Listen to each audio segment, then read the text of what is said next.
Yung magkabaliktad. Yan. Hindi pala totoo na pag security guard, may pogi din talaga. So, sino yan si Kuya? Ano kaya kayong trabaho niya? Secure. Ha? Magtatawa. Security? Okay, security guard. Okay, para malaman nyo kung ano pag-uusapan natin. Ito.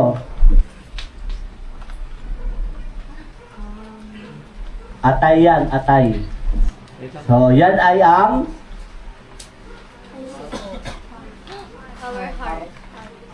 heart. Okay, so mamaya, para ma-idea na kayo, ano ba yun? Ay, parang ano pa? No? Sa halagang ano? Yan, ano kaya title natin para ngayon, no? So, kanina, is security guard and Guard your heart. puso. Mali ka, hindi tama. Okay? So, ang sabi sa ating teksto, para mas maintindihan natin, sabi sa mga talata, ay ganito. Sa Proverbs chapter 4, verse 23, pakibasa po. Above all else, guard your heart, for everything you do flows from it. Okay?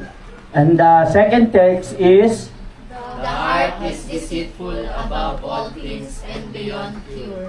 Who can understand it? okay. So, ang sabi doon, sa ating mga talata, ang pinatutungkulan doon ay patungkol sa Puso. laman.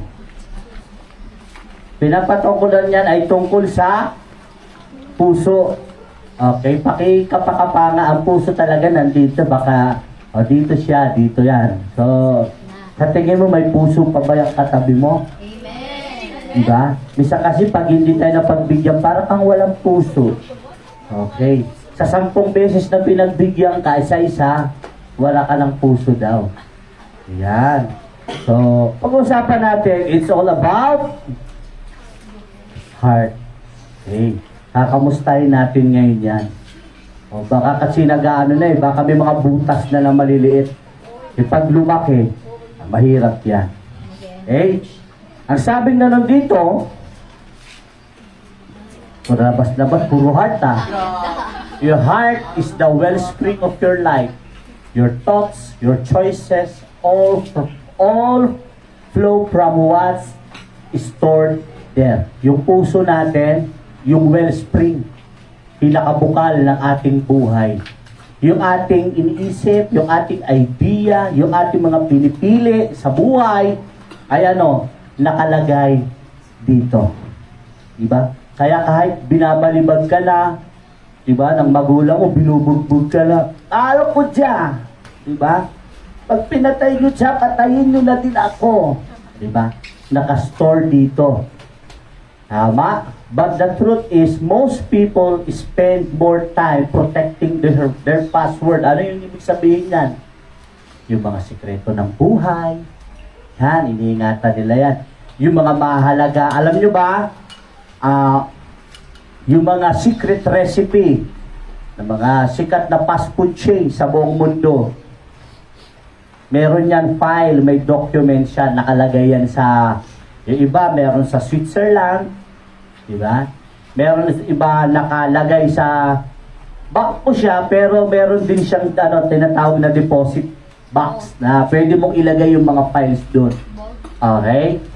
So, mas pinoprotektahan daw ng maraming tao most of the time, no? Isine-spend nila protektahan yung mga ganong bagay than protecting their heart. Kaysa protektahan ng kanilang puso. Diba? Ay, natin mo, baka malaman niya yung password. Diba? Pero ang puso natin, hindi natin. Sabi diyan, mas hindi na po protektahan. At ang sabi pa, guarding your heart is not about building walls to keep peoples out. Okay, ang pagbabantay. Okay? Sa iyong puso ay hindi patungkol sa paglalagay, no? Pagtatayo, no? Ng isang harang na kung saan yung mga tao hindi makakapasok or sila ay aalis. Okay? Kasi bininanuhan mo na eh. Parang pag sinabi, oy, nabili ko na yung lupa na yan. Yung mga nakatira dyan, pwede na umalis. Kaya nga may nakalagay minsan sa mga lupa, pag nabili, no passing. Private property. Di ba? May mga nakalagay na gano'n. So, hindi yun ang ibig sabihin. Ano sabi dyan? It's about building gates with God as a watchman. Pagtatayo daw, no, ng building gate na meron, kasi pag sinabi mo lang wall, building wall, walang gate. Wala talaga. Kaya anong ginagawa? Subukan mo magtayo ng bahay, puro gate, puro build, wall, pader, walang gate. Saan dadaan ng tao? Diba? Birthday mo pala, di mo sinasabi habang umaakyat dun sa bakuran. Oh. Eh pag may gate dun papasok, ang sabi, sino daw ang magbabantay? Si Lord. Ang sabi dyan, letting what's pure, life, giving, and align with His Word, no? Ang Lord yung bahala kung ano yung totoo, dalisay, nagbibigay buhay, at naka-align sa kanyang salita, and keeping out what corrupts. At inaalis niya, itinataboy niya kung ano yung nakakasira, kung ano yung nakakabulok sa ating puso. Diba? Kaya isipin nyo na lang, kung hindi kayo nagkatuluyan nun, huwag nyo naman sabihin bulok siya. Hindi, yun ha. Grabe naman si Pastor, pero hindi kami naging kami kasi bulok siya. Hindi. Inaalis ng Lord yung pwedeng makasira. Okay, naiintindihan. Okay, yun ang puso, Pest control. no, natin, na kung saan minsan ang nangyayari, nagkakabali-baliktad na. Diba? Si Lord nang hindi pinapapasok, ako nang di makapasok ka. At kung sino-sino na naman ang pasok ng pasok, kahit yung nakakasira na, sige, pasok ka lang sa puso ko. Diba? Yung mga hindi dalisay, pasok ka lang. Life giving, hindi ka nagbibigay ng buhay, sige, pero pasok ka lang. Hindi ka naka-align sa salita ng Panginoon, pasok ka lang sa puso ko. Okay? At ang tagapagbantay na ng puso, kung hindi si Lord, sino? Yeah? So minsan, ang sabi yung kasabihan na kung ano ang nasa puso mo, sonden mo, di ba, ay hindi ang katuruan ng mga tunay na nakakakilala na sa Panginoon at may pananampalataya. Sapagkat binasa natin kanina, ang sabi, ang puso ay mandaraya, wala ng lunas, at wala ng lunas sa kanyang kabulukan, at walang makakaunawa sa kanya. Okay? So, hindi natin pwedeng sabihin na at ipayo na kung ano ang nasa puso mo, sundin mo, kasi nga bulok yan. Tignan mo yung katabi mo. Bulok ba yan? Hindi. Si Lord yan eh. Si Lord ang naandyan sa heart niya, hindi ang bulok. Diba? Parang amoy lang. Okay, ang title ng pag-uusapan natin is, sabi mo sa katabi mo, Are you guarding your heart? parang yung heart, nilagyan ng logo ng safeguard, talagang may shield, di ba? Are you guarding your heart? Binabantayan mo ba? Sinisecure mo ba? Sinisigurado mo ba? Okay, parang yan ito. Are you guarding your heart? Okay, isang tao lang naman na nagtanong sa akin yan. Ha? Kaya, ang asawa ko ay nung nag-chat pa lang kami, sabi niya kasi pares niya sinabi, gina-guard ko yung heart ko. Guard your heart din. Hanggang nag-guardan na kaming dalawa. Okay, alala ko yan. Siyempre naman. Tama naman kasi. Diba? Kaya ang tanong ngayon, are you guarding your heart? Ang sabi rito, this is the reality. Ito yung katotohanan. Why it is necessary to protect the heart? Bakit kailangan protektahan ang puso? Ay, akala ko, Pastor, para to sa lahat. Okay. Si Lord, kung isipin natin, ang puso niya para sa lahat. Amen. Diba? Kung hindi, wala tayong kaligtasan. Tama? Kung sabi ni Lord, ay, hindi kaya mahal. Ang problema lang, yung tumatanggap. Para ang puso ni Lord sa lahat, kaya lang, pag iba ayaw. Tinatanggap kung ano yung binibigay. Siyempre si Lord, yung love niya, may action. Kaya lang, yun ang hindi tinatanggap ng tao. Diba? Ngayon, nasabi dito, bakit mahalaga? na protektahan ng puso? Sabi, your heart controls your whole life. You must protect it because everything depends on it. Sino rito nagsasabi, ni minsan hindi siya nagdesisyon na kasama ang puso at isip lang?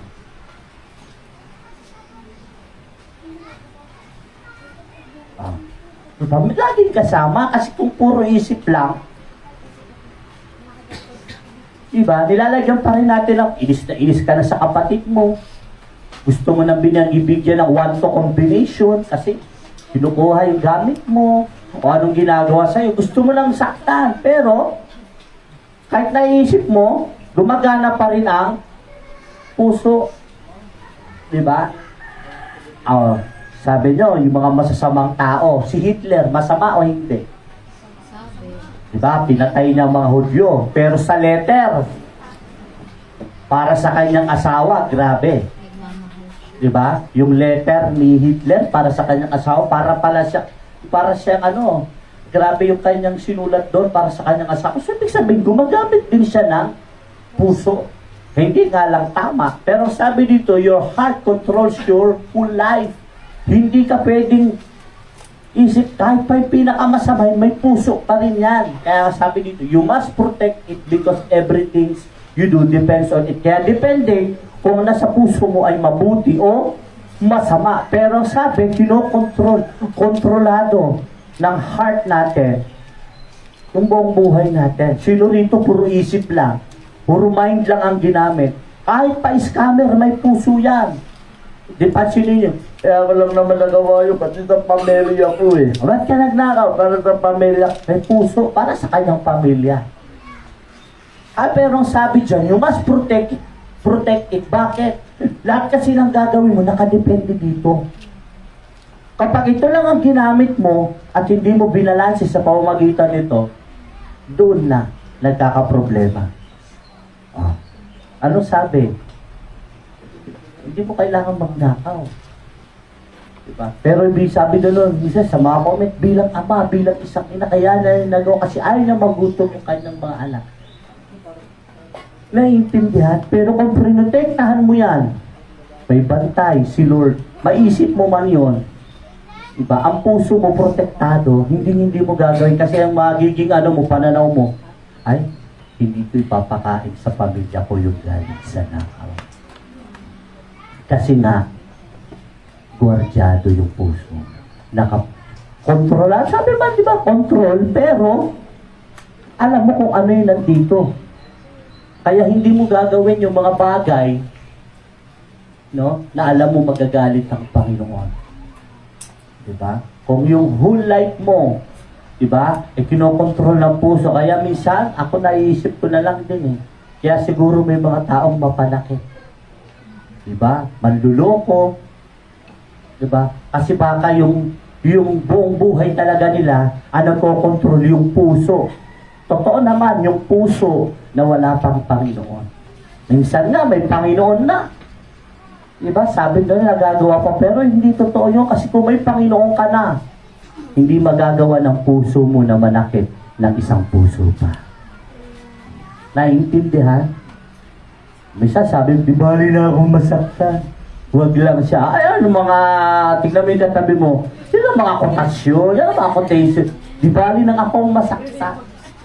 Huwag lang ikaw. Misa may mga ganon, di ba? Pero nasabi rito, yung heart, hindi mo pwedeng alisin yan sa buhay ng tao. Kahit pang pinakamasamang kriminal, tandaan mo, may puso pa rin yan. Kung na yung isang kwento, ewan ko lang kung na panood nyo na o nabasa nyo na. Yung anak niya, single mom siya, yung anak niya ginahasa. Mabait yung nanay eh. Ginahasa. Ngayon, nung nandun sila sa korte, sige lang. Hindi matanggap ng nanay. No, gabi-gabi, namimighati. Nung nawala yung kaisa-isa niyang anak. Si single mom siya eh.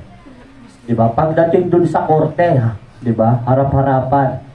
Diba? Walang kakabog-kabog, walang dalawang isip. Binaril na kagad yung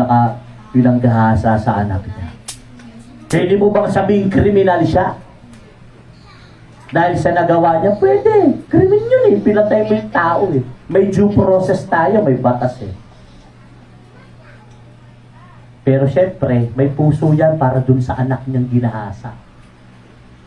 Kaya ibig sabihin, may mga tao minsan na hindi na nakakapag-isip dahil lang kumukontrol na sa kanila yung kanilang puso. Tignan mo yung katabi mo. Ang puso niya ang kumukontrol sa kanila. Pag sinabi, love mo siya, love mo. Wala na. Yeah? Not every piece of advice or influence deserve your attention. Choose carefully what you listen to and believe. Yung puso natin, pag nakakita yan ng mga parang quotation na, ay tama to. Mga influence, di ba ngayon? Mga vloggeries, content creator, pag makita natin, ito, China all. Mga deserve ko to, deserve. Di ba? Choose carefully kung ano yung pinakikinggan at pinaniniwalaan natin kasi pumupunta yan dito. Di ba?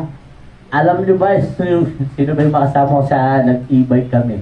No? Binibiro ko pa yung ano. Not every day that you meet a person, di ba? Who has the magic to fall in love? 2,000 to ko pa yun. Pero hanggang ngayon, naalala ko pa, sinagamit ko siya no, sa mga ka-textmate ko. Pero hindi tama. Pero dahil yung advice, yung influence, na parang sinasabi ko, deserve ko to, para makuha yung attention ng tao na yon hanggang ngayon. Di ba? Hindi ko naman na ginagamit, pero nandito na eh, naipasok na. Kaya may mga bagay na siguraduhin natin na nandyan sa puso natin. No? Na hanggang ngayon, dapat hindi na natin yung pinaniniwalaan. Okay? Na baka meron ka pa dyan, pare-parehas lang ang mga lalaki, pare-parehas lang ang mga babae. Tignan mo yung katabi mo. Born again lang, tapos sasabi mo, pare-parehas lang, may Lord yan. Diba? Naku, yung mga advice-an ka patungkol sa buhay pag-ibig. Naku, alam mo girl, run. Red flag yan.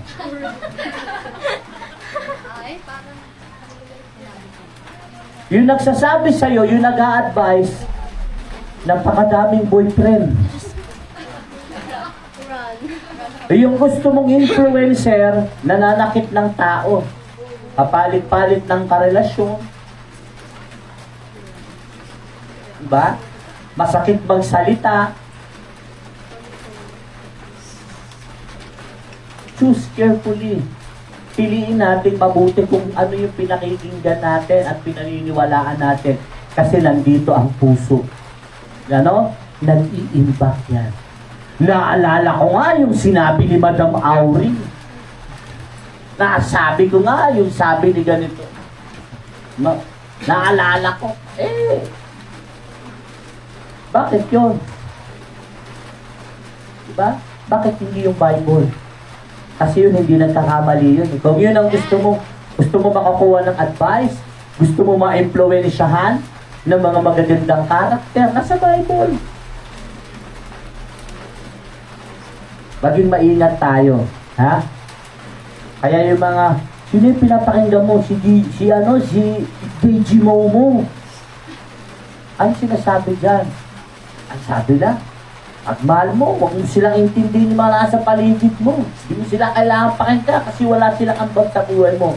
Sabi nung hindi pa tapos mag-aral at kumakain pa rin sa bahay ang mga magulang nagpapakain. Tama bang advice yan? Diba? Kaya huwag ka kanino-kanino lalapit-lapit.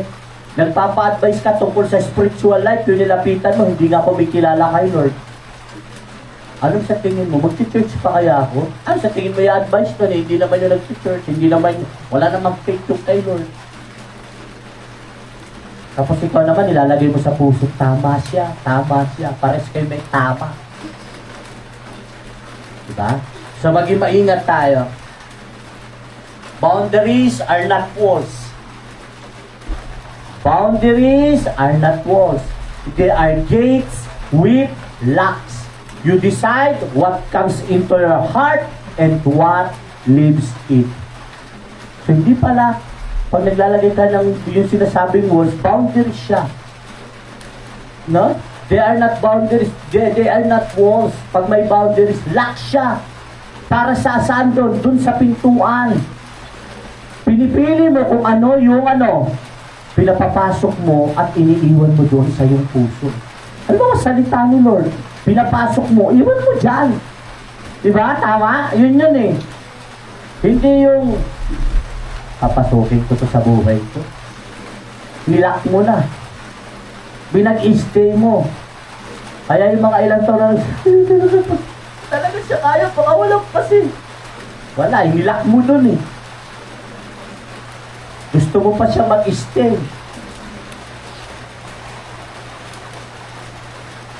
Boundaries.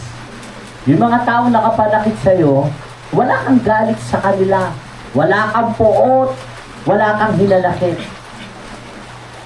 Naglagay ka lang ng boundaries na merong lock. Okay?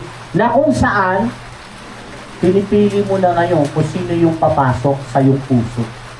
Hindi mo sinasabing hindi mo sila mahala, pero pinipili mo na lang sino yung mag-i-stay dyan. Diba? Kasi kung lahat yan mag-i-stay sa'yo, kahit yung nanakit sa'yo, mag-i-stay sa puso mo, lagi mong isip-isipin na, sinaktan ako nito, sinaktan. Wala kang freedom, wala kang kalayaan. Maglagay ka ng wall. No? Pero hindi sinasabing wala, diba, boundaries yun. Kaya minsan para nagbago na siya, hindi po ako nagbago.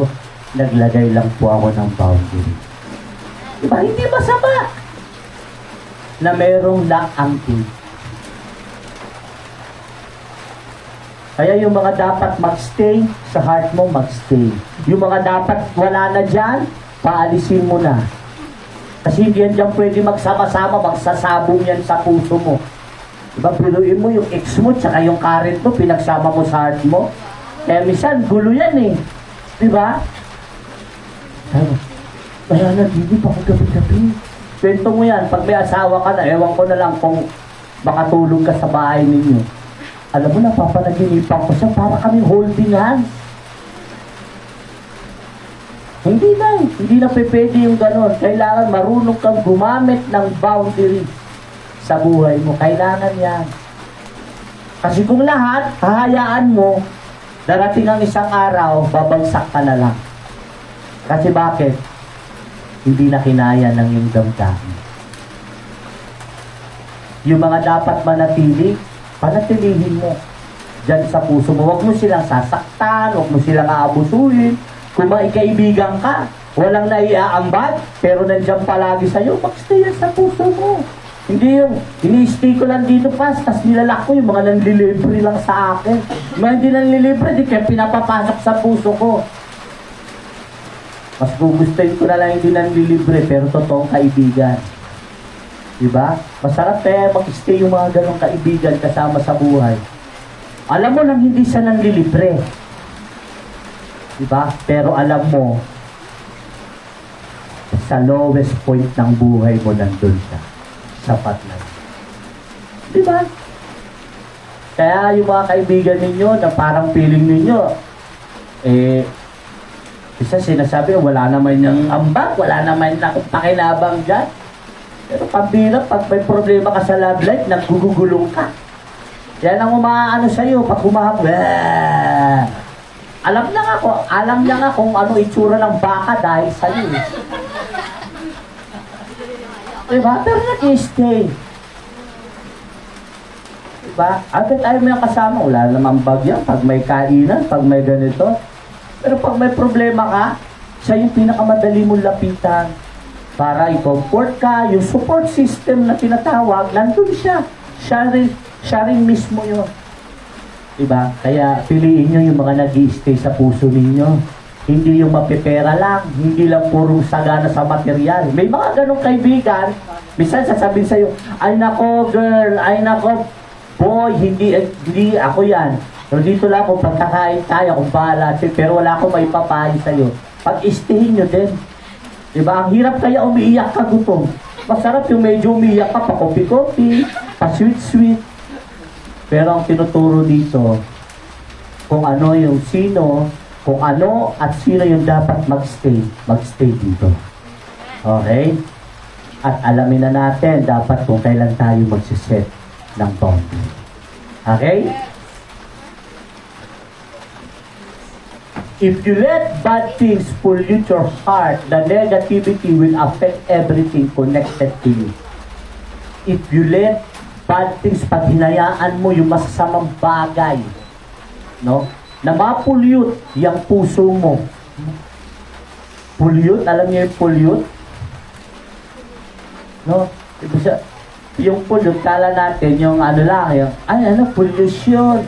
Yung pala yung pollute na yan, para ka palang ano yan, tapunan ng basura. Kasi, your heart, minsan, ginagawang tapunan. Alam niyo ganito yan. May mga kaibigan ka, kwento ng kwento sa'yo ng mga, kapasurahan ng buhay nila. Si ikaw naman, para kasi si Rose sa Titanic, nakaganyan. Sige, tanggap. Pas wala kang pray-pray, wala kang basa-basa ng Word of God. Napulyot na. Diba? Yung puso mo. Yung negativity na yun, mapupo yun yung negatibo na yan. Dati hindi ka hindi ganun ang pag-iisip mo, hindi ganun ang laman ng puso mo, pero dahil yun yung laging, diba, pumupulot, sumisira, o ginagawa kang traskan, naging ganun ka na rin, naging negatibo na rin. Yung negatibo na yan, lahat maaapektuhan ng konektados. Tignan nyo yung mga anak. Yung anak, umaalis ng bahay, pumapasok ng school, ang bait-bait.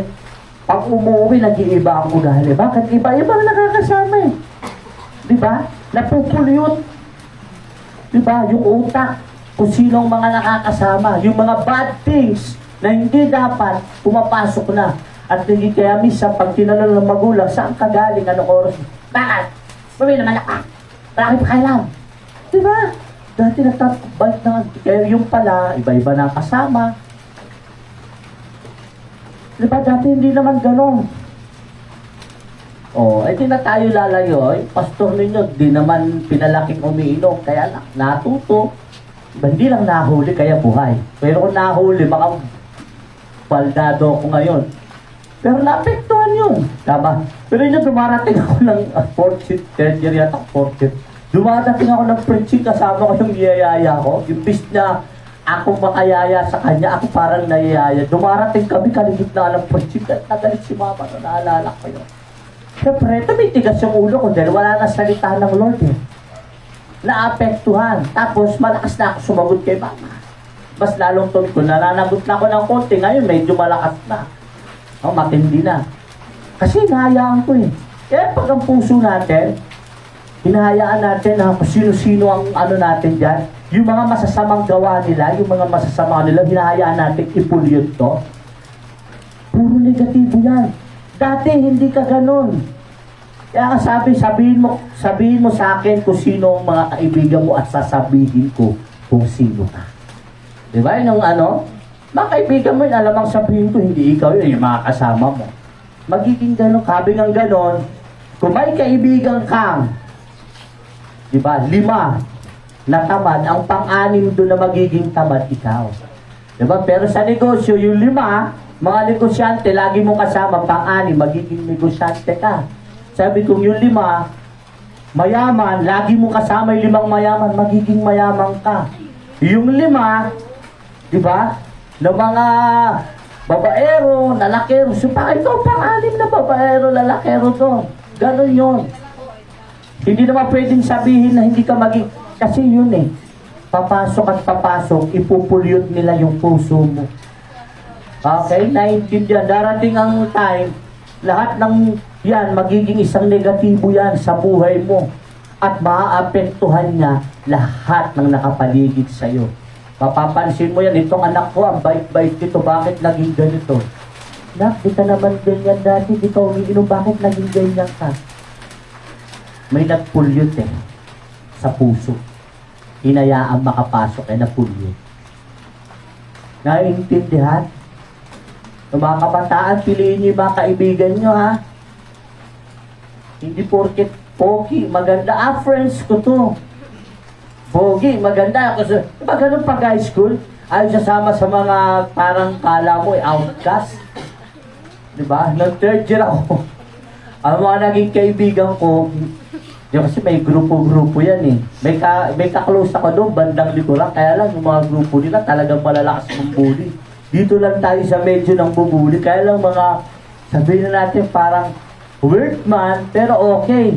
Nalaman ko, na weird kasi, punta kami ng Mount Bakiling Bay, tas may sinimingan kami ron. Biruin mo, iba-ibang section yung field trip. Biglang huminto doon sa dulo, pinilit niya. Tapos sabi niya sa amin, tara, pila-pila tayo dito. Kung hindi ba naman may sumunod din ako. Pila-pila, galita kami ng teacher. Sabi namin, ba't mo ba ginawa yun? Wala lang, gusto ko pabagsakin tong slides. Kung, di ba? Ba't ka sumama doon? Sabi ko, gano'n siguro, kung naiisip ko ngayon, siguro dahil masaya sila kasama. Di ba? May mga gano'n eh. Di ba? Hindi sila yung the best, pero sila yung pinakamasayang kasama. Kaya minsan, kahit pinupulot ka na ng hindi magaganda, minsan pa, mga quotation na dahil sa barkada, natutunan ko ang ganito. Dahil sa barkada, natutunan kong lumaban. Dahil sa barkada, natutunan kong makisama. Mga ganyan. Pero di mo alam, unti-unti ka na napulot. Kaya yung mga bad things. Buti kung yung barkada mo, yung mga nasa Panginoon din. Kaya pag sinong barkada mo, di ba? Ito yung mga kapwa ko din, born again. Mga nasa Panginoon. Kasi makaka-apekto talaga yan sa buhay natin. Pala na pag naging negative na, nabuo na yung mga negatibo, lalabas at lalabas yan sa buhay natin. At ang makakaramdam yan yung mga taong nasa paligid natin. What you let into your heart today will show up in your work, your service, and your relationship tomorrow. Kung ano yung hinayaan mong pumasok sa puso mo ngayon, makaka-apekto yan, magpapakita yan sa trabaho mo, di ba? Your service, paglilingkod mo, and sa relationship mo sa mga susunod pa na panahon. Kaya kapag hindi ang heart natin, walang salita ng Lord na nakalagay dyan. Pansinin mo, kahit sa trabaho mo, sa businessman, sa karir mo, tingnan mo, ang lalabas dyan, puro mga yung parang hindi kasama parang walang walang Panginoon. Paano sa work, pag makipag-away ka, parang hindi born again. Parang ka nakikipagtagisan sa kapwa mo, hindi pa kumikilala kay Lord. Sige, inano mo ko, din kita. Diba? Your service. Magiging pagpapaimbabaw lang ang paglilingkod natin kay Lord. Maka-apekto yan kung ano yung pinapapasok natin. Diba, naalala ko yung narinig ko sinabi gano'n, hindi mo naman kailangan ibigay ang buong buhay mo kay Lord kasi gusto rin Lord magsaya ka dahil sinabi magsaya, kakalimutan mo na yung maglilingkod? Hindi naman, pero huwag naman yung parang yan na lang ang buhay mo. Parang mali yung pagkakaunawa, mali yung pagkakasabi. Diba? In your relationship. Diba? Pansinin mo, pinapasok mo noon, nung age 15 years old ka, sample lang, narinig mo, maging matalino ka. Hayaan mong silang masaktan, wag lang ikaw hayaan mo silang masaktan, wag lang ikaw. Kaya dumating ang panahon, ganun yung pagkakaintindi mo, yun ang pinapasok mo sa puso mo, kaya lagi ka nananakit. Kasi feeling mo, ayaw mong malalamangan ka, ayaw mong ikaw yung mukhang kawawa, ayaw mong ikaw yung loser na tinatawag. Diba? Alala ko na naman, yung sabi doon nabasa ko doon sa Daily Bread, love is only for the loser. Yung pag-ibig para lang yan sa mga talunan, sa mga mahina, sa mga kumakapit dyan, sa mga naniniwala. Kasi sabing ganon, sa totoo lang, walang love. Diba? Kung yun ang ipinasok mo sa puso mo, nagkaroon ka ng relasyon, tingin mo, hindi mo masasaktan yun? Diba? Kung ikaw naman yung anak, hayaan mo, pag mo, di mga magulang mo, hindi na ibigay gusto mo, pag bilhin mo yung gusto mo. Ngayon, kapag nagsabi sila, Nak, baka pwede na lang. Kaya mo kasi di naman, sila nga wala nga binigay sa'yo eh. Diba? Yun yung pinapasok mo sa puso mo eh. Yan ang turo ba ng Bible? Mahalin mo yung mga magulang dahil yan ang unang utos na mayroong pangako. Diba? Kaya piliin na natin kung ano yung pinapapasok natin ngayon sa mga puso natin kasi magpapakita yan. Sa work mo, career mo, business mo, paglilingkod, at sa relationship. Kaya no wonder eh, may mga bata, dahil sinasaktaan ng mga magulang noon, pag nagsalita talagang grabe, durog na durog yung puso. Kaya pagrelasyon ngayon, akala yung pagdidisiplina sa anak, kailangan ipalibag. Oh, may pagpalo, may pero hindi mo ihagis, 2 years old. Diba? Ano siya napanood ko? 2 years old, ang ginawa niya bilang parusal, alam mo nyo, pinag-treadmill niya. Pinag-treadmill niya. Wala, mabagal lang, pinaglalaroan niya yung bata. Eh, hindi naman kaya ng bata, bumigay, tumama, yung ulo doon sa treadmill, patay. Oh. Kasi pala, sa investigasyon, lumabas, gano'n yung ginagawa ng tatay na sa kanya. Kaya kung meron kang mga hinanakit, mga bagay na, mga, alam mo yun, na trauma ka, hindi magaganda, i-release mo yan, i-surrender mo sa Panginoon, hindi mo kailangan dalhin yan. Kasi maaapektuhan yung mga bagay na yung pagdating ng panahon. Intindihan? Hindi ako binigyan ng ganito. I-analyze mo bakit hindi ka nabigyan. Oh, ngayon, kung ang ikakadamdam ko, 8 kami, kakadamdam ko, minsan ako yung parang hindi ako mabibigyan, minsan napipili lang, napipigyan minsan. Isipin mo, 8 kami, paano ka magdadamdam? O, kung 8 lahat, bibilang ng sapatos, baka wala na kaming kainin. Sa sapatos lahat na napunta. Diba? Kaya yung mga dinadamdam natin dyan, ngayon sa puso natin, isuko mo na yun sa Panginoon. Kasi time will come, o talagang lalabas at lalabas yan. They show up dyan sa mga bagay na yan. Okay? Kung ano man yan, nasaktan ka man, no? Hinayaan mo na mag-circulate sa puso mo, i-involve na yun sa buhay mo, hindi na. Born again ka na, pinalaya ka na ng Panginoon. Si Lord na ang nandyan sa puso mo at ang Holy Spirit na nagpoprotekta dyan. Paalisin mo na yan kasi magpapakita at magpapakita yan sa ayaw mo at sa hindi. Kasi nakastore yan kung nasaan ang Panginoon. Nakastore. Diba? Nakastore. Nandiyan ang Lord. Kaya lang may nakastore na hindi na dapat. Diba? Aalisin ng Panginoon yan. Pero kung choice mo na nandito yan, decision mo yun. Kaya wag mong, kaya minsan pag may kasi ito yung nasa puso ko, ang tanong ko kagad, yan ba ang gusto ng Panginoon na naandyan? Iba dapat ang nakaupo na rito ang Panginoon. Sino yan? Ano yan? Basura na yan eh. At ayaw ng Lord ng madumi. Bakit naandyan pa yan? Diba? Hawakan mo. Sino ba nandito? Ay, ano ba yung nandito? Ito ba yung mga pinapasok ko noon na hindi tama? Hinayaan kong pumasok sa buhay ko noon na hindi tama, Lord. Surrender ko na to. Nire-release ko na po. 4 gano'n na tayo ngayon. And next, ang sabi diyan, you can expect good result if you keep letting toxic bad influence yung seed into your heart. Nag-i-expect ka ito mangyayari good result. Diba? Iniisip mo ito magiging harvest mo pagdating ng Panginoon. Pero may mga toxic pa sa puso natin na kinikip natin, hinahayaan natin mga bad influences. Yung mga sinabi pa noon sa atin, yung mga, kumbaga, yung mga tao o mga pangyayari, mga bagay na nakaka-impluensya sa atin, buto yan na nandito sa puso natin. And you expect, diba? Kaya nga doon, sinasabi minsan sa counseling, pag tinatanong, bakit ganyan mo saktan yung bata? Tinatanong, hindi kagad yung bata. Minsan, na-examine din yung magulang. Napapag-alaman, inabuso. Diba? Ganito, ganyan.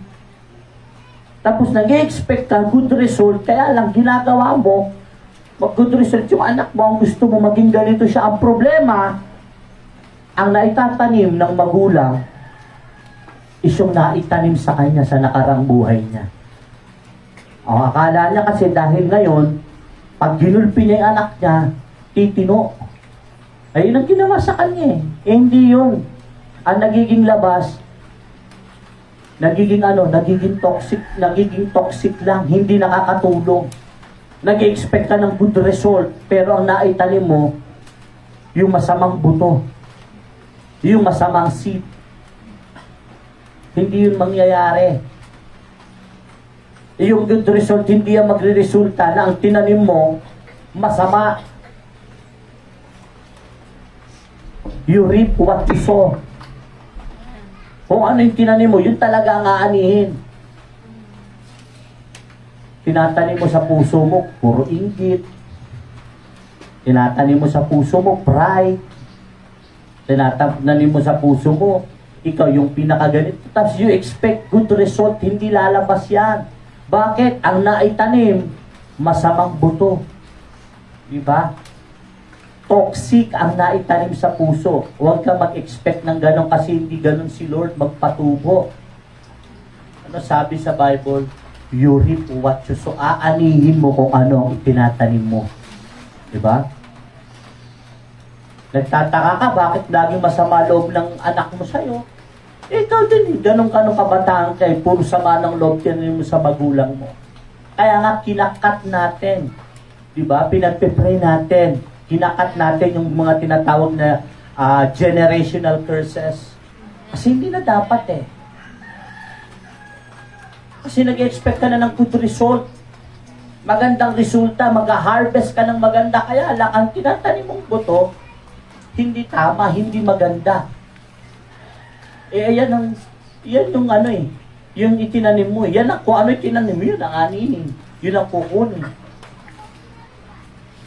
Bakit ito po naging ganyan? Sinupo sa Lord eh. Nag-pray na putol yung tinatawag na generational curses. Ganun yun.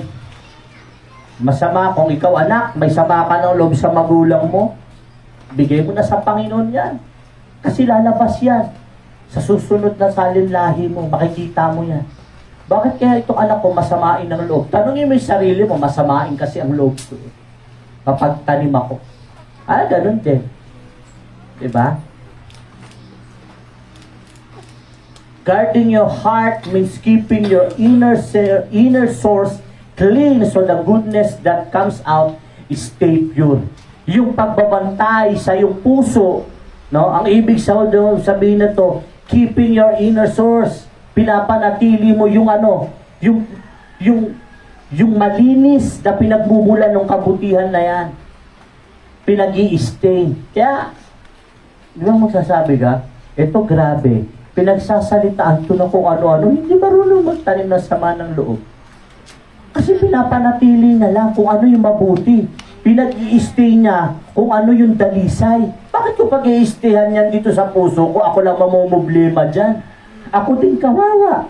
Kaya nga pag sa counseling sinasabi, sige, dalhin mo pa ng 5 to 10 years yan. Tingnan mo ang magiging niyan, resulta sa'yo. Diba? May magagandang bagay ka na dyan eh. Yun na lang ang panatilihin mo para yung, diba? Para maging mabuti yung outcome. Yan, kumbaga, yan na lang. Kasi pag yan ang pinanatili mo dyan, yan ang kinip mo, lalo na pag born again ka na, yung inner source na tinatawag dyan, galing na yan sa Panginoon eh. Diba? Huwag mo nang haluan na may pinag-i-stay ka pa, tapos gusto mo mag-stay yung mga mabubuti. Buti kung ang isip natin hindi minsan nakukurap ni Satanas. Diba, naisip mo, nga eh. Ba't ko nga ba ito binabati-bati bad trip ako dito sa tao na ito? Ba't ko kaya ito pinapansin? Guarding your hearts, keeping your inner source clean. Yung pinagmumulan, hinahayaan mo lang, diba? Na maging malinis ka, diba? Yun ang kabutihan na gusto. Yung kabutihan, mabuti kasi anak ka na ng Diyos. Kawalan ba pag naging mapagpakumbaba ka? Mababawasan ka ba pag ikaw yung tao na hindi mo na pinangahawakan yung pride? Diba? Hindi. Masaya ka ba talaga pag tingin mo ikaw yung parang angat? Masaya ka ba pag feeling mo ikaw yung parang dapat ikaw yung ipiplease palagi? Diba? Masaya ba talaga ang puso mo sa ganon? Kasi ako yung naniniwala hindi masaya kasi hindi ganon si Jesus. Hindi yun ang tinuro ni Jesus, ang pagsangkanin na sama ng loob, ikaw yung tingalain. Si Jesus, bakit lagi siya sinusundan ng mga tao, ng mga disipulo niya? Kahit naman na nagkamali sila, no, si Peter, pero bakit sumunod pa rin sila? Kasi si Jesus, yung humbleness hindi nawala sa kanya. Diba? At si Jesus din nagtanim ng sama ng loob kasi hindi siya yun eh. Hindi yun ang karakter ng Panginoon at hindi yun ang gustong ituro ng Panginoon sa atin. Kaya sana manatili kung ano man yung mga dalisay na nandito sa puso natin. Huwag na tayong magdagdag. Huwag mo lang, kumbaga, huwag na natin dagdagan. Diba? Kung ano yung mabuti, kung ano yung maganda, kung ano yung gusto ng Panginoon na nandyan, mag-stay. At kung ano yung hindi magaganda, yun yung alisin natin. Kung hindi baliktad, yung mga magaganda, yung inaalis natin, yung mga nilalagay natin dyan, iniiwan natin, yung mga, sino may katabi mo? Nakakabuisit. Ayan ang iniiwan natin dyan. So, ikaw lang natutuwa sa ganon. Ikaw lang natutuwa sa ganon, pero yung kasama mo, bad trip na sa'yo. Kung hindi lang yung born again, baka nagkasuhan na kayo. If you don't guard your heart, you will choose to react emotionally instead using of wisdom, and that mistake will cost you a lot. Kapag hindi mo binantayan ang puso mo at pinili mo mag-react, mag-response sa emosyon lang, imbis na gumamit ng kaalaman na binigay ng Panginoon ng wisdom, yung pagkakamali na yan, sisingilin ka niyan ng napakatindi. Diba? Isan yung sobrang di ba sabi? So, dahil walang hindi mo binabantay ng puso mo, naipon yung galit, sungkot, sumabog. Wala. Hindi ka na gumamit kung ano na lang pinagsasabi mo. Tapos nang sinabing, hindi ako yun, ay hindi ba ikaw yun? Wala na nailabas mo na sa taong hindi Pinagmumura mo na. Ambil, naligo ng mura sa'yo, naligo ng mga masasakit na salita. No, sinabi, ano pa pangalan mo? Ikaw pa si ganito, hindi ako yun. Sus, huling letra lang pinagkaiba, sorry. Wala na, nailabas ko na Paano ko pa ba? Protecto, baka galit ka pa ulit. Wala na. Kung paano tayo mag-react at ginamit natin puro emosyon at hindi tayo gumamit nito, wala na. Pag nagkamali tayo, sisingilin na lang tayo nun. Ay, minsan, yung mag-asawa, minsan, pag medyo isa, lang tumahimik talaga, sa mga mag-asawa at gusto na mag-asawa. Hindi pwedeng palagi kayo ang Kailangan, pag yung isa may nasabi, at alam mong tinamaan ka mo emotionally, mo kailangan sagutin na lang emosyon, kailangan duwat ka isip. Ka muna, lalabas, tahimik muna. Kasi pag nagkamali ka, sinabi lang sa'yo, ano ka ba naman?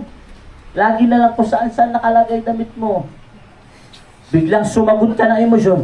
Ikaw na sinabi mo na yung buong kasalanan ng isang taon. Wala na yan. Yung pagkakamali mo, sisingilin ka na lang, will cost you . Kaya, guard your heart. At huwag ka magre-react base lamang palagi sa emosyon. Gagamit. Tingnan mo yung katabi mo. Gamit. Olo, ha? Olo mo, gamit mo. Huwag puro emosyon. Ha? Ang sabi dyan, God has given you many good things. Don't let a careless heart be the reason you lose what you have. Maraming bagay, na binigay na sa iyo ang Panginoon. God has given you many good things. Magagandang bagay, mabubuting bagay. Huwag mong hayaan yung careless mong puso, padalos-dalos, ang maging dahilan para mawala kung anong meron ka ngayon. Bakit ayaw pa kaya niya ako? Ayan na lang. Pero yung araw-araw mo sinasaktan, natauhan na yan. Diba? O, dun sa may mga partner, ha? O, hindi pa man kayo mag-asawa, ginelfriend mo yan, binoyfriend mo, galing yan sa Panginoon. It's a good gift from heaven para sa'yo. Lalo na same kayo ng pananampalataya, diba? Same kayo ng tinatahak, mag-ingat-ingat ka naman. Ha, sa mga salitang binibitaw ko, hindi porket mahal ka, kung pagsalitaan mo na lang, ganun-ganon. Diba? Ikaw ganito ka, ikaw ganyan ka. Tapos siya pag sumagot, oh, sorry na, ako yun. Ay, di ka natauhan. Bigla kang sa dami ng sinabi mo, sinagot ka lang, okay, wala na. Oh. Diba? Ikaw, kung pagsalita ka sa mga magulang mo, doon binuhos sa isang kapatid mo, wala ka na. Ay, binuhos na lang, doon kasi doon na ano eh. Then, don't let a careless heart, yung puso na walang pakialam, padalos-dalos, di ba? Baka maging dahilan niya para mawala kung anong meron ka ngayon. Marami ng magaganda at mabubuting bagay na binigay sa iyo ang Diyos. Huwag mong hayaan dahil lang dito, mawala kung ano man yung binigay sa iyo ng Panginoon. Diba? Huwag ka sanang kakanta na kung maibabalik ko lang. Wala na. Blessing yan eh.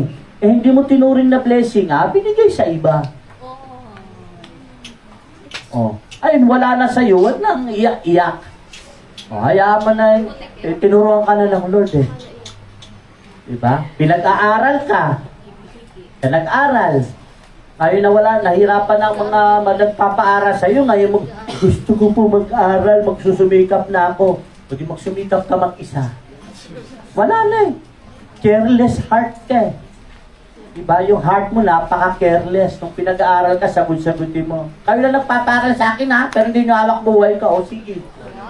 Paaralin mo mag-isa sarili mo. Diba? Magkaroon ka ng business. Careless ka. Yung heart mo careless. Nawala. May maganda kang trabaho. Pero dahil careless ka, yung heart mo nawala. God has given you many good things. Sino may katabi mo? Careless ba yan? The good or bad that comes out of you is based on what is living inside you. Watch closely what you let in and what you let out.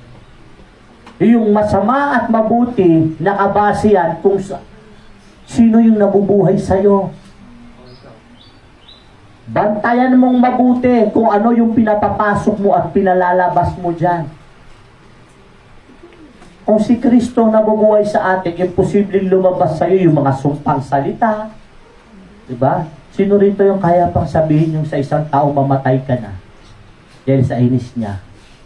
Ako, nung high school ako, ganyan eh. Diba?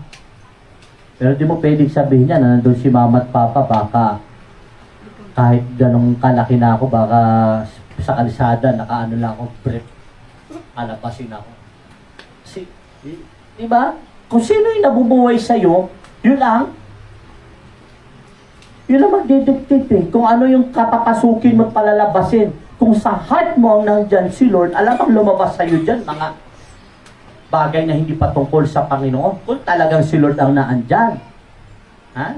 At hindi mo rin papapasukin yung mga bagay na hindi gusto ng Panginoon. Right? Atap na atap. Grabe ka, pinapapasok ko na to Bakit? Pinakausap ka na. Bigla ka na, bakit ano nangyari sa'yo? Orso sumwe. Na Korean na. Yun ang pinapasok eh. Pero nung palabas na, pinalalabas na, kung ano yung pumasok sa kanya, iba na. Demonita ka. Isang bata, tumatakbo. Tapos nakita, salubong sila ng pastor sa daan. Bakit? Ayoko na po doon sa amin, Pastor. Bakit naman? Ayoko doon. Bakit? Ano ba nangyari? Nag-away si Mama, si Papa po. Ano sinabi ng ano naman nila, mga salitaan. Interview ni pa. Ang sabi po ni Mama kay Papa, demonyo ka. Ang sabi naman po ni Papa, demonya ka. Eh, nung inutusan nila ako, kaya lang, ayoko po sumunod kasi nag-away sila. Ang sabi sa akin, demonyito ka. At nung nakalabas na po ako ng bahay, narinig ko yung mama ko, wag ka nang babalik sa impyerno na to, anak ha. Pero yung buhay nila, malayo sa hindi nakakakain. Masagana sila. Ang problema lang, ito.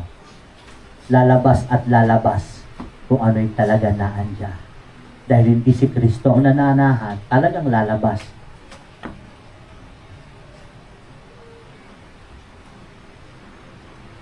Sino ba kayo nang nasa puso natin?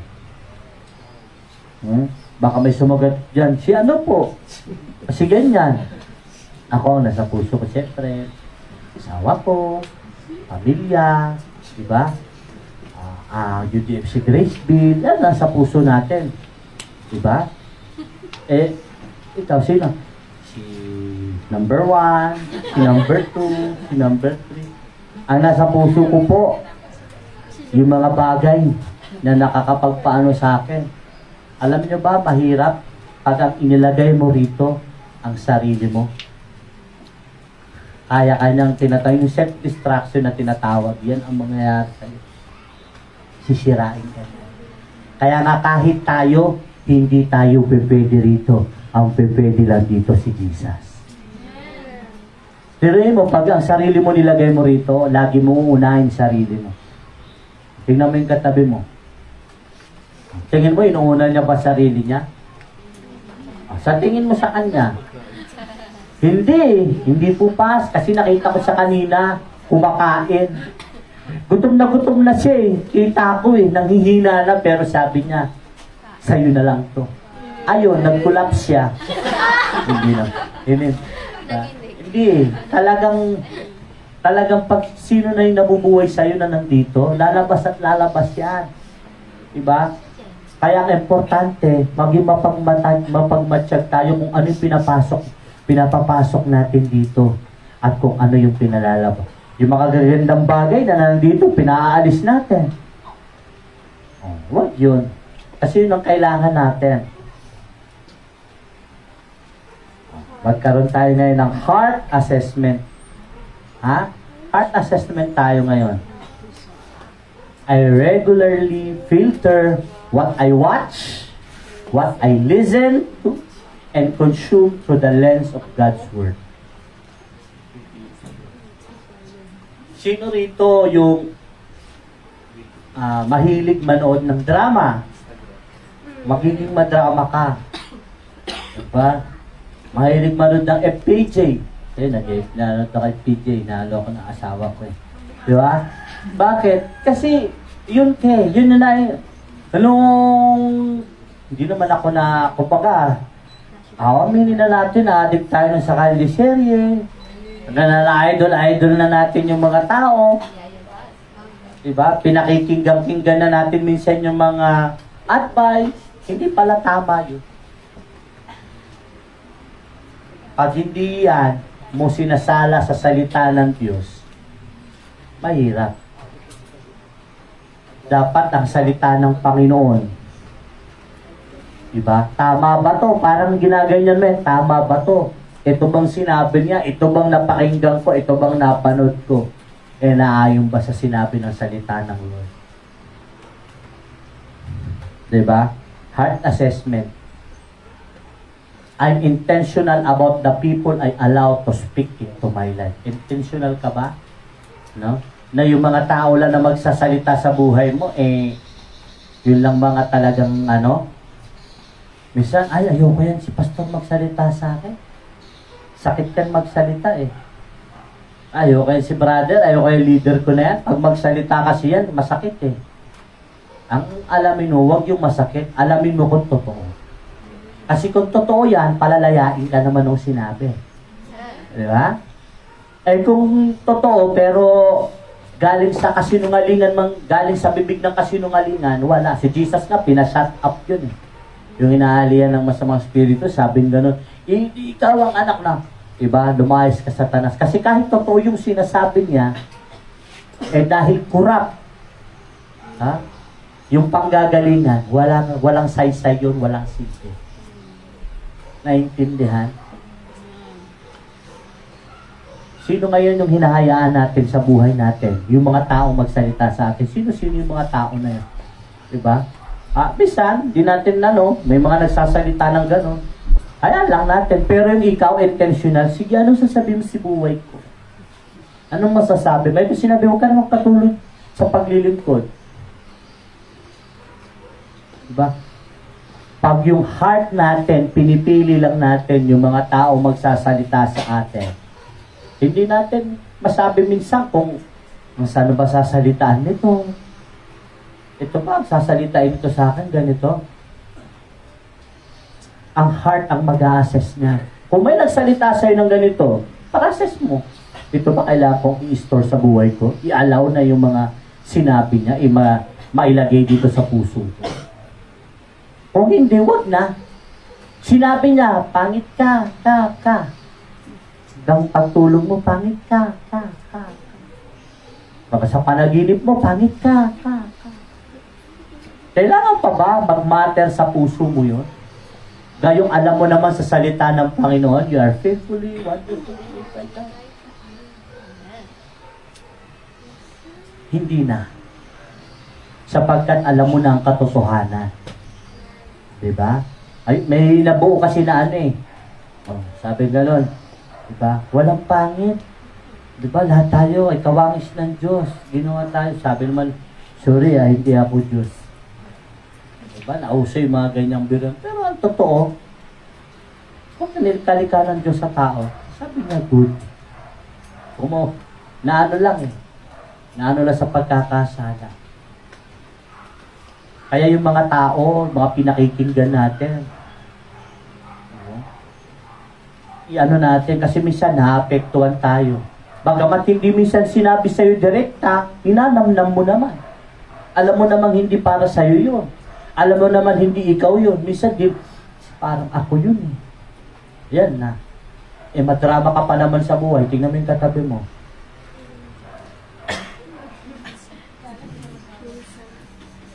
Napagsabihan ka lang, kinurek ka lang,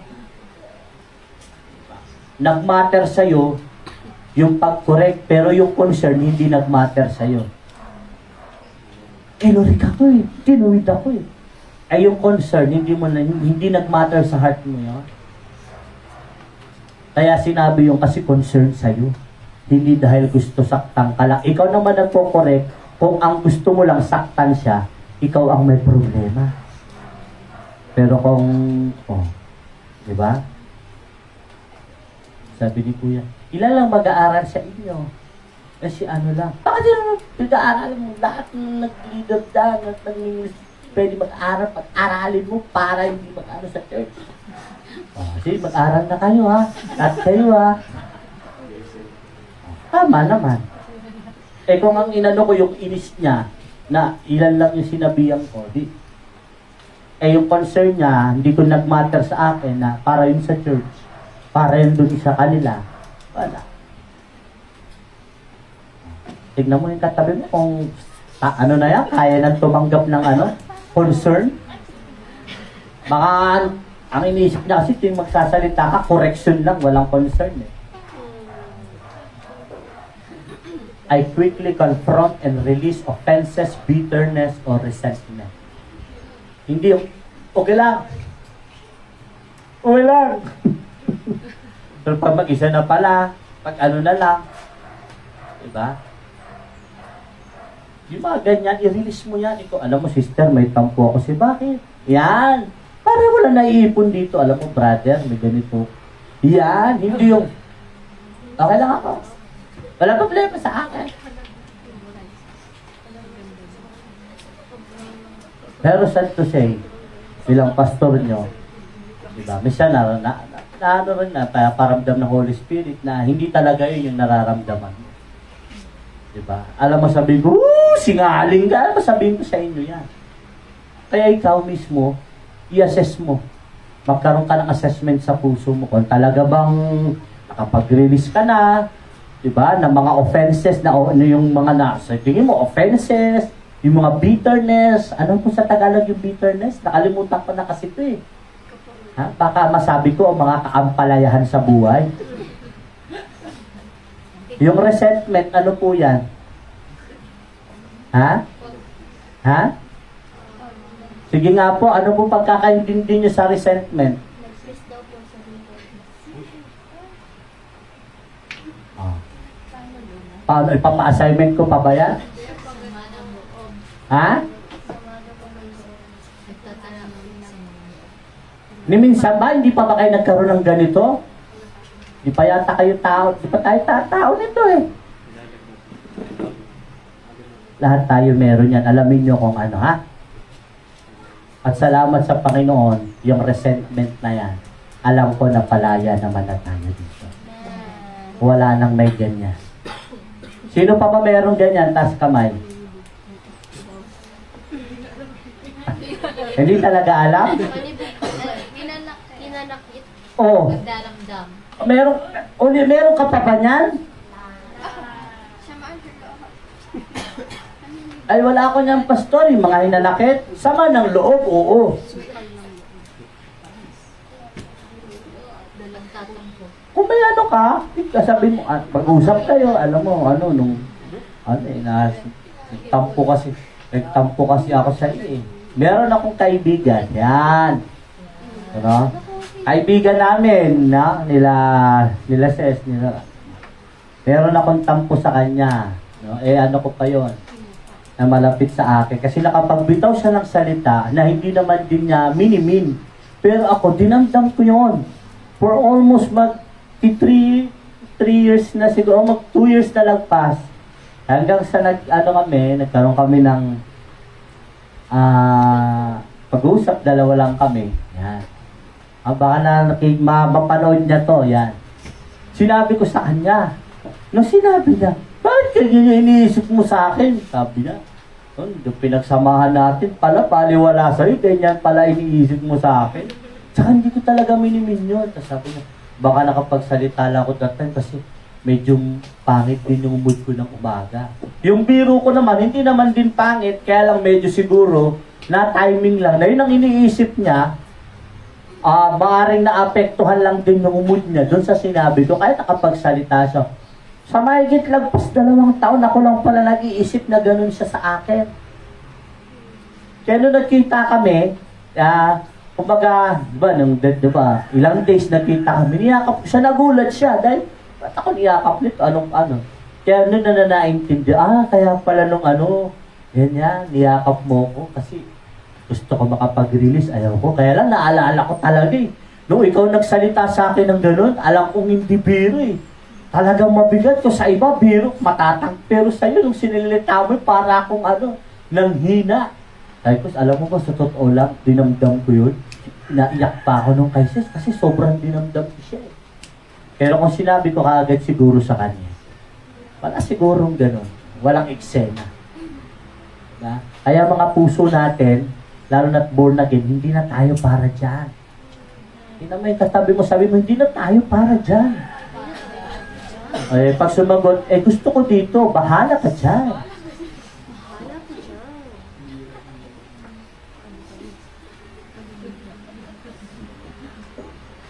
I spend consistent time with God to keep my heart aligned with His truth. I spend, nalaan ako, consistent ng oras sa Panginoon para mapanatili ang aking pusong naka-align sa Kanya, sa katotohanan, sa Kanyang mga salita. No? Pag may nakapanakit, punta sa Panginoon, punta sa salita ng Lord. Devotion ka, napagsalitaan ka ng ganito, alam mong hindi naman totoo, sa Panginoon. Nagsabi sa'yo ng ganito, kinurek ka, nasaktan ka, huwag ka magdamdam, taka sa Panginoon. Align mo palagi yung heart mo sa katotohanan. Hindi yung totoo ha? Tatandaan ko nung araw na to ha? Tatandaan ko sa sinabi mo na sa atin ha?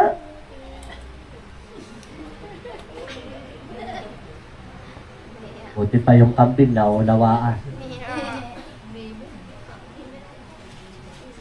I-align lang natin. Kasi kahit ang katotohanan, masakit yan, pero nagpapalaya. Amen. Kaysa naman napakatamis, puro kasinungalingan naman. Mahaba, saan ka mabubuhay? Sa kasinungalingan na masarap o sa katotohanan na masakit, pero nagpapalaya? I avoid environments and habits that tempt me away from obedience. Yung mga environment na naman sa paligid, mga gawain na kung saan tinutokso ako na na makasunod. Kuya Lika, unay na ditong birthday ni may practice ka. Minsan lang ito mag-birthday. Bakit araw-araw ka ba nagpa-practice? Araw-araw ba ang rehearsal ninyo?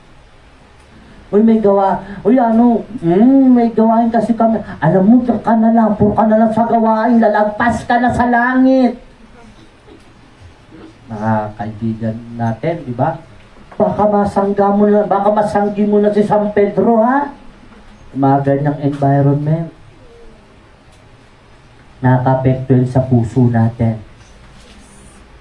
Yung paminsan-minsan mo, bihira kamot na ng kamot yung leader mo kasi di ka na maka-attend.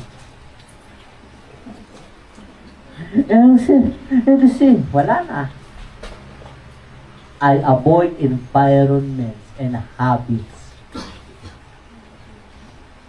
What do you expect? Ang environment mo, walang pagkakilala sa Panginoon. And do you expect maaunawaan nila kung ano yung paglilingkod mo sa Panginoon? Pero kung pare-pare siyang born again, Christian, tapos sabihin mo, may practice pa kami kasi may gawain kami, meron kaming small group. Kami rin eh. Maintindihan kasi ginagawa din nila. Kasi, yun din ang environment na meron sila. At hindi mo kailangan matempt na hindi sumunod muna. Kasi sila, ganun din. Kailangan muna nilang sumunod. Naintindihan? Hindi mo kailangan pahirapan ang puso mo. Ang kailangan lang dyan, alam mo kung sinong priority na. Diba? Kung alam ng heart mo kung sino ang priority niya, hindi mo kailangan pahirap, hindi ako makakasama. Diba? Buti kung family yan. Maintindihan ko, pero tropa, kaibigan. Diba? Marami kayong pagkakataon. Diba? Paano po kung mamatay yung Bakit hindi mo yung naisip nung nagsama-sama kayo? Ngayon mo naisip na sinabihan. Diba ako mawala na ako bukas, hindi ka wala ka sa birthday ko. Lang, birthday na ba nagdalohan mo sa kanya? Hindi pa rin siya nawawala. Biruin mo din. Mawala ka muna, attend ako. Ganon. Di mo kailangan pahirapan ang puso mo? Basta alam ng heart mo kung sino at kung paano ang mag-prioritize. Hindi ka. Nasa family ka, 100%. Nag-aaral ka, bigyan mo yung 100% mo. Kapag naglilingkod ka sa Lord, 100%. Kung nasaan ka, give your 100%. Diba? Hindi yung kapag-God, family, and kasi hindi mo kaya ibigay ang mo sa Panginoon ng buong buo. Kaya pag naglilingkod ka, give your best. Hindi yung naglilingkod. Diba? Minsan ka na nga lang paglingkod, natutulog ka pa. Pag-preaching, praise and worship, parang ang, diba, buti pa yung bulati, pag naasinan, nagkagalaw eh. Diba, ikaw? Diba? Give your best, give your 100%. Kung nasa ng puso mo, bigay mo yung 100%.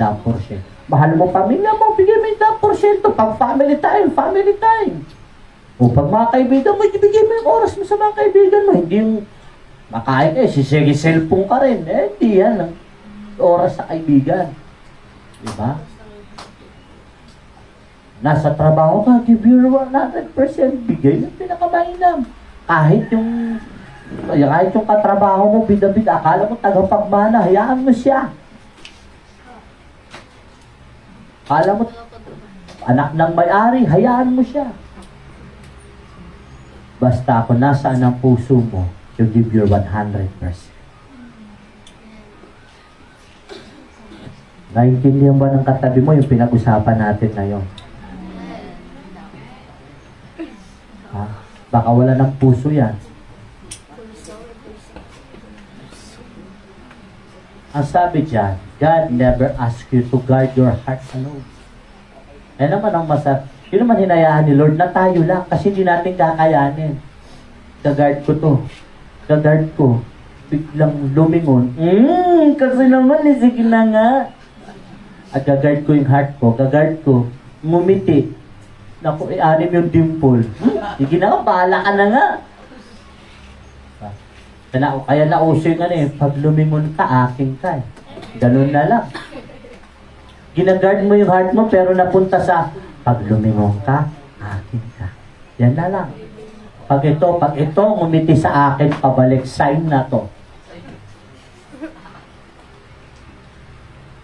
God never asked you to guard your heart alone.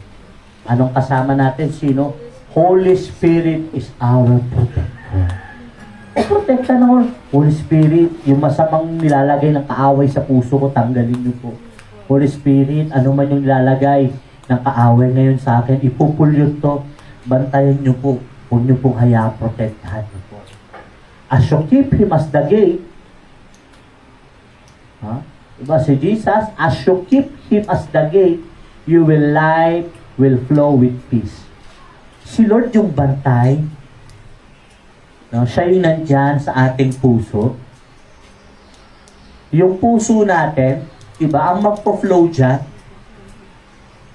yung kapayapaan, yung karunungan, yung lakas. Bakit? Pag napapagod yung puso, yung tatlo na yan nawawala. Walang kapayapaan. Pero mo hindi ka makapag-isip kasi puro puso ka eh. Tapos patang-pata ka. Sino rito yung broken-hearted ang lakas-lakas? Di ba parang kang hinang-hina? Alala ko nun, parang kung hirap akong bumangon, naririnig ko na yung sigaw ni mama kasi wala na akong trabaho. Ama, Intay! Yes! Mamalaki ka na! Ako naman, si patang-pata. Parang wala naririnig. Pagod eh. Hindi pagod yung katawan. Walang lakas. Di ba? Apektado yan. Sa totoo lang. May peace ka? Ha? Pag puso mo nasa trouble, may peace ka? Trouble nga eh. May peace yan kapag nasa Panginoon. Kahit minsan may mga gumugulo. Pero dahil nasa Panginoon, hahayaan ng Lord na mag-flow dyan ng peace, wisdom, and strength. Kaya minsan, hindi naman sa sinasabing kinabibiliban natin, kundi praise God sa buhay nila. Yung mga tumatayo, na kahit alam mo maraming struggle sa buhay, maraming bigatin, diba? Hindi naaapektuhan ng puso at hindi yun ang sinusunod. Diba? Bakit? No matter what comes against you, basta si Lord ang bantay ng puso mo, magiging okay ka. Sinaktan ka, ang Lord ang magsusustain ng heart mo. Diba? May nakapanakit sa'yo, si Lord ang naandyan. Hindi niya hayaan, yung pain na yan, mararamdaman niya yan. Pero hindi yan ang magmamatter sa heart niya. Yes, may emotion. Pero hindi yan ang magpapatakbo ng buhay niya. Andyan ang Holy Spirit, i-remind ka. So yung puso natin, wag natin kung kani-kanino ipaalaga. Ipaalaga natin sa Panginoon. Pabantayan natin sa Panginoon. Paprotektahan natin sa Holy Spirit. Kasi wala namang ibang gustong sumira niya kundi si Satanas. Kapag sira ang puso natin, sira na lahat sa buhay natin. Siya ang gustong manahan dyan. Gusto niya palitan si Jesus. Huwag niyong ahayaan. Sabi dyan, are you going to guard your heart? Are you going to guard your heart? Wag na, kaya ko na to. Kung gaano kalaki yung fist, ganong kalaki yung heart mo. Kung sinasabi mong kaya mo, dalhin ang puso mo, bakit napakalayo ng buhay mo ngayon sa gusto ng Panginoon? Di ba? Kasi nga, hindi natin kayang dalhin ang puso natin unless ipagkatiwala natin sa naglikha nito. Walang iba kundi yung ating Panginoon. Kaya lagi tayong magpasiyasat sa Panginoon. Lord, search my heart. Siyasatin mo yung puso ko, Panginoon. Ano yung mga bagay na hindi na dapat dito? Ano yung mga bagay na dapat nag-i-stay dito, Panginoon? Sino yung mga dapat? Sino yung mga wala na dapat dito, Panginoon? At sino na naman po yung mga dapat na nanatili rito? Ano yung mga masasama at hindi magagandang mga pangyayari na kinikip pa ng heart ko, Lord? Alisin mo. Kaya ngayong umaga, hindi mo lang basta i-guard yung heart mo. Kung hindi, ipagkakatiwala mo sa lumika ng puso na yan. So tayong lahat ay tumayo. Kasi wala tayong ilihim sa Panginoon. Kahit yung pinakakaliit-liitan na naan dito, alam ng Panginoon yan. Walang kayang itago yung ating mga puso sa naglalang yan, sa naglikha. Ang maganda, para hindi yan mabulok, hindi yan makurap, hindi masira, ipasiyasat natin sa Panginoon. Ibigay natin sa Panginoon, ipagkatiwala natin sa Panginoon. Hindi tayo marunong, hindi tayo magaling. Ang Panginoon lang ang may kakayanan, umayos, maglinis, magpagaling, at siya lang ang totoong nakakaunawa ng puso ng tao.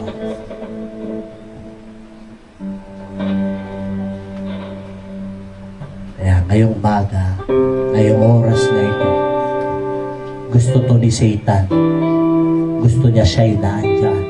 Pero huwag kang papayag. May relasyon ka na sa Panginoon, nasa iyo si Kristo. Isurrender mo yan sa Panginoon. Ibigay mo sa Panginoon, ipagkatiwala mo sa Panginoon. Hallelujah, Jesus. Walang kayang maghilom niya. Walang sino man ang kayang mag-alaga niya. Walang sino man ang nakakaunawa nito maliban ang lumikha, ang Panginoong Jesus. Ito ay para sa Kanya at para sa Kanya lang. Maaring ito'y nasaktan, maaring ito'y nakapanakit, maaring ito ay nagkasala. Pero lahat yan, kayang tanggalin ng Panginoon, kaya niyang patawarin, at kaya niyang bigyan tayo muli ng bagong puso.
habang hawak-hawak mo itong puso, ipinagkakatiwala mo sa Diyos, ibinibigay mo sa Panginoon ng buong buo, inaalay mo sa Kanya,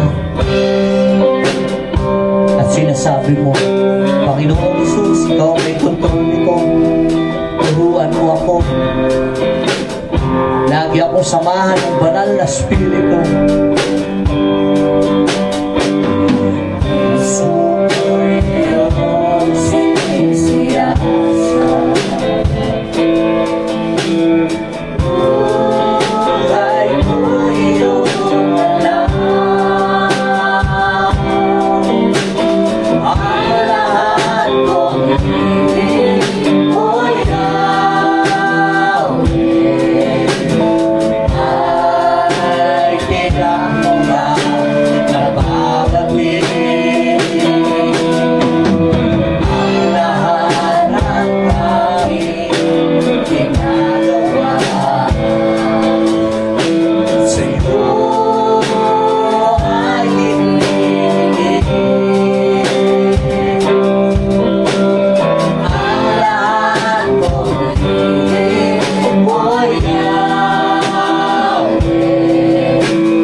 Walang ibang dapat na andyan kundi ang Panginoong Jesus.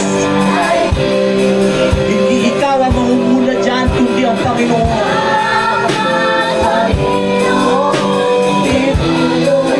Gustong gusto yan ang kaaway, pero huwag kang papayag.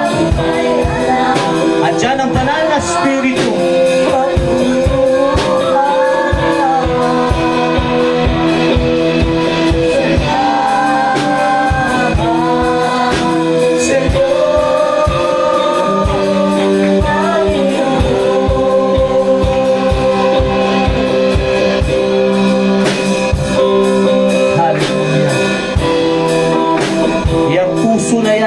Nagmamayari niya kundi ang Panginoon.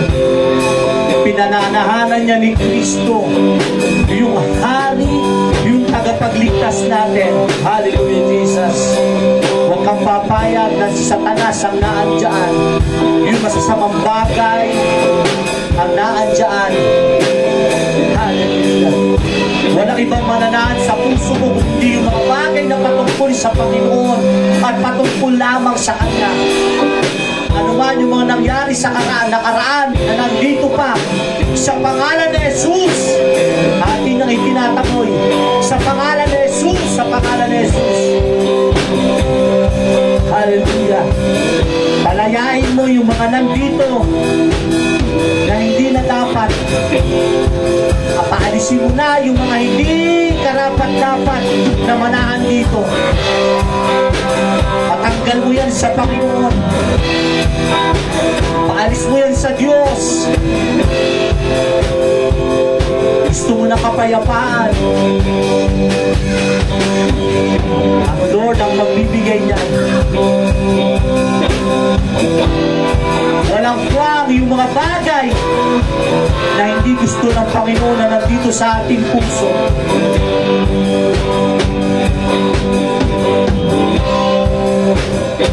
Ibinigay yan, nilikayan ng Panginoon para sa Kanya at para sa Kanya lamang. Ang lahat na mananatili dyan ay pinahintulutan ng Panginoon. Ang lahat ng paalisin dyan Ayun ay kagustuhan ng Panginoon. Huwag mong ipipilit. Huwag natin ipagpipilitan yung mga bagay na ilagay dito na ayaw ng Diyos. Dahil sisirain tayo yan. Hayaan mo ang Panginoon ang magdesisyon ng pinakamaganda, pinakamabuti para sa ating mga puso. Walang hinagad ang Panginoon kundi yan ay maging mabuti. Hindi yan hinagad ng Diyos na maging masama. Hindi yan hinagad ng Diyos na masaktan. Hindi yan hinagad ng Panginoon na maligaw ng landas yung mga puso natin. Mahal yan ng Diyos. Iniingatan niya ng Panginoon. Pinananahanan niya ng Diyos. Yan ay para sa Kanya lamang at para sa Kanya lang.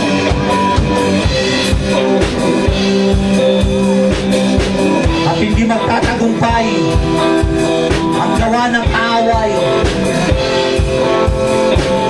Dahil ang lalaman nila ng puso natin ang katotohanan, ang salita ng Diyos, ang pag-ibig ng Diyos, pagpapatawad, pagmamahal. Hallelujah, Jesus. Yan ang gusto ng Panginoon. Pag-ibig na nagmumula sa Kanya. Yan ang gusto ng Diyos. Kaya ngayon pa lang, ipasiyasat mo na sa Diyos. Hallelujah.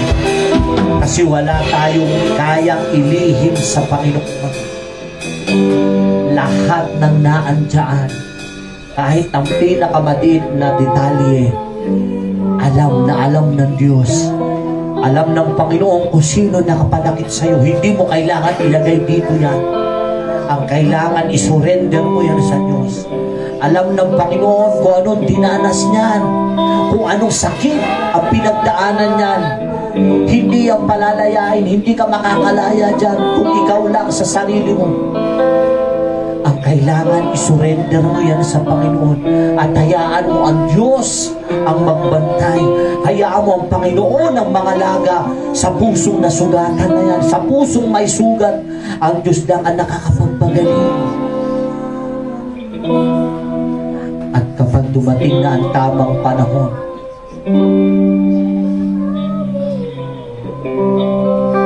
maiintindihan mo kung bakit inalagaan ng Panginoon, bakit yan proteksyonan ng Panginoon. Kasi nakalaan yan una sa Kanya at may pinaglaanan na ang Panginoon para dyan. Hindi mo kailangan masaktan sa mga bagay na hindi pinahihintulutan ng Panginoon. Hindi mo kailangan mawasak sa mga pangyayari, sa mga bagay na hindi pinahihintulutan ng Panginoon. Dahil lahat ng pusong basag, ang Diyos lang ang kayang magayos niya. Hindi ang kayang ayusin ng tao, maliban na ang Diyos ang magpapasok dyan. At gamitin siya ng Panginoon. Pero walang sinuman ang kayang makalunas at makaunawa nito, kundi ang lumikha nitong puso natin, kundi ang Panginoong Hesus. Wala kang ibang pagkakatiwalaan kundi ang Panginoong Hesus. Walang iba kundi ang Panginoong Hesus. Marami nang sumira niyan, marami nang nanakit, marami nang nagwasak. Pero isa lang ang kayang makapagbuo niya muli, makapigbigay ng panibago, sigla. Walang iba kundi ang Panginoong Hesus. Hindi mo kailangan hanapin ang kaligayahan ng puso mo sa tao. Ang kailangan lang makita ng Diyos na yung puso mo'y maligaya sa Kanya. At darating ang panahon, ang Panginoon ang maglalagay ng mga tao, ng mga bagay na makakapagpasaya ng ating puso, na hindi natin kailangan magkasala. Hindi natin kailangan malayo sa Kanya, kung hindi mas lalo ang puso natin ay maging malapit sa Kanya. Kung nakasaktan ka ng kaibigan mo, nasaktan ka ng pamilya mo, nasaktan ka man ng mga taong inaakala mong hindi ka kayang saktan, patawarin mo sila. Sapagkat tayo rin naman ay nakapanakit sa Diyos na walang kasalanan siya sa atin, pero nasaktan natin siya. Pero pagpapatawad ang siyang binigay sa atin. Kaya yung mga puso na hindi pa makapagpatawad, sa pangalan ni Jesus, makapagpatawad ka na. Dahil sapagkat nung tayo pa ay hindi nakakakilala at ang puso pa natin ay marumi at makasalanan, pinatawad na tayo ng Panginoon. Kaya ngayon, sa oras na ito, lagi mo nang babantayan iyang puso mo. Sapagkat yan ay para sa Panginoon. Walang ibang nagmamay-ari niyan kung hindi ang lumikha. Maraming salamat, Panginoon. Maraming salamat. Lord, I pray sa darating na isang buong linggo, iparanas mo muli ang iyong pag-ibig, ang iyong pahabag, ang iyong biyaya, ang iyong pabor, pag-iingat, gabay at patnubay sa amin. Sa bawat pamilya, sa bawat tahanan, Lord, huwag mo pagkukulangin, O God. Bigyan mo ng higit at sapat na pangakakain at sa kanilang mga pangangailangan. Lord, we ask sa iyong gabay at patnubay sa bawat isang kalakasan, Panginoon, na hindi nagmamaliw, O God. And I pray, Panginoon, sa bawat naghahanap buhay, nagtatrabaho, Panginoon, Lord, I pray, kalakasan, kalusugan, pag-iingat mo, Panginoon, sa pagbabiyahe nila. And Lord, I pray sa kagalingan sa bawat may sakit at karamdaman. Isa sa pagpapakita mo ng puso sa amin ay ang pagbibigay mo ng kagalingan, Panginoon, sa bawat isa sa amin. Lord, maraming salamat sa buhay ng bawat isa na narito. Lord, ang puso namin na hindi perpekto, nagkakasala, nagkakamali, pero ikaw ang Diyos na nagtatama nito at maraming salamat. Lord, ikaw ang narito. Kaya Lord, sa'yo namin ito pinagkakatiwala. Ano man, Panginoon, ang maging kalagayan nito, ikaw ang may hawak, Panginoon, at kami ay protektado ng banal na Espiritu. Hallelujah. Thank you, God, sa pagtuturo na simula ngayon. Kailangan na namin bantayan ang aming mga puso mula sa aming pinapapasok at sa aming pinalalabas, God, ay magbigay ng kaluwalhatian at kapurihan sa iyo. Tanggapin natin ang walang pag-ibig ng Ama, ang walang hanggang pagliligtas ng anak, ang patuloy na pagkikipisan ng banal na Espiritu. Umayo tayo sa pangalan ng Ama, ng Anak, at ng Espiritu Santo, at lagi nating bantayan ang ating puso at lagi natin itong ipagkatiwala sa ating Panginoon. In Jesus' name we pray. Amen.